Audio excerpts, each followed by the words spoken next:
મારું નામ ભરત છે. હું 28 વર્ષનો છું. આમ તો મારી ઉંમર ઘણી મોટી કહેવાય, પરંતુ હજી સુધી મારું કરિયર બનાવી શક્યો નથી, જેના કારણે મને મારા કરિયરને લઈને ઘણી બધી ચિંતાઓ થતી હોય છે. મારા માતા પિતા ગામડા અંદર રહે છે, પરંતુ તેઓએ મને શહેરની અંદર મોકલ્યો છે. શહેરની અંદર હું એકલો ન પડી જાઉં, તેથી ગામડાની અંદર જે પડોશી અમારી સાથે રહેતા હતા, તે પડોશીએ અહીંયા ઘર બનાવેલું છે. તેની સાથે હું રહું છું. મારા પાડોશી ખૂબ જ સારા છે.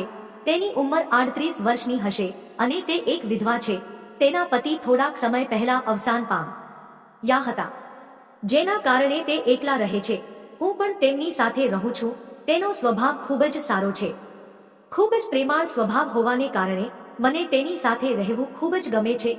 તે કોઈ પણ દિવસ મને રોકટોક કરતા નથી અને મારું કોઈ પણ કામ હોય તે મને કરી દેતા હોય છે. તેથી તેની સાથે રહેવું મને ઘણું ગમે છે.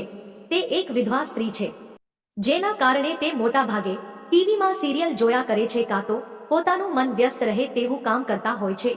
મને ઘણી બધી વખત વિચાર આવતો હોય છે કે તેને શું કોઈ મનમાં ઈચ્છા નહીં હોય, તેને ખુશ થવાનું, આનંદ કરવાનું મન નહીં થતું હોય. પણ હું આ વિચારને હંમેશા રોકી દઉં છું, કારણ કે મને નથી ખ્યાલ કે હું આ વાત તેમને જ્યારે કહીશ ત્યારે તે કેવો જવાબ આપશે.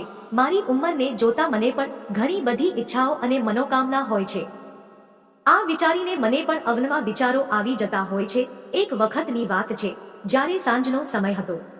મારે થોડાક પૈસા જોઈતા હતા, જે મેં તેમને રાખવા આપેલા હતા, એટલે હું તે લેવા તેના રૂમની અંદર ગયો. મેં જેવો તેમનો રૂમનો દરવાજો ખોલ્યો, તે બ્લેન્કેટ ઓઢીને સૂતા અને ફોનમાં યુટ્યુબ જોઈ રહ્યા હતા. મને જોઈતા જ તેમને ફોન મૂકી દીધો અને મને કહ્યું કે શું કામ છે. મેં તેમને કહ્યું કે મારે થોડાક પૈસા જોઈએ છે, તે તમે મને આપી શકશો? ત્યારે તે મારી પાસે આવ્યા, મારા માથા ઉપર હાથ ફેરવ્યો અને કહ્યું કે તું અહીંયા ઊભો રહે, હું હમણાં તને પૈસા આપું છું. એમ કહીને તેઓએ તિજોરીમાંથી મને રૂપિયા કાઢીને આપ્યા. હું રૂપિયા લઈને જતો હતો ત્યારે મેં જોયું કે તેમનો હાથ એકદમ ચીકણા હતા, જેને કારણે મને થયું કે શું હશે. પછી તેઓ બોલ્યા, જો તારે બહુ જરૂરી કામ હોય તો તું જઈ શકે છે, નહીંતર અહીંયા બેસ, મારે તારી સાથે થોડીક વાતચીત કરવી છે. હું ત્યાં બેસી ગયો. તેણે મને કહ્યું, હવે આ દુનિયા અને આ સંસારમાં અંદર હું એકલી થઈ ગઈ છું. મારી જિંદગીની અંદર કોઈ આનંદ અને ઉલ્લાસ રહ્યો નથી. કોઈ મને સાથ આપે તેવું નથી.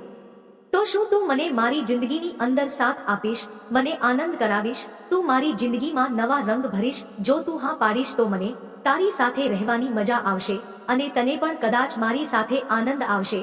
આ વાત સાંભળીને હું એકદમ જ ખુશ થઈ ગયો, કારણ કે આ મારા મનની વાત હતી, મારા દિલની વાત હતી. મેં રૂપિયા ખીચામાં મૂક્યા, ત્યાં અચાનક લાઇટ જતી રહી અને પછી શું થયું? જો તમે સાંભળવા માંગતા હોવ તો વિડીયોને લાઇક કરી દો અને હા, એક નાની એવી કોમેન્ટ પણ કરી દેશો અને જતા જતા ચેનલને સબસ્ક્રાઇબ કરવાનું ના ભૂલતા. વિડીયો પૂરો જોવા બદલ તમારો ખૂબ ખૂબ ધન્યવાદ.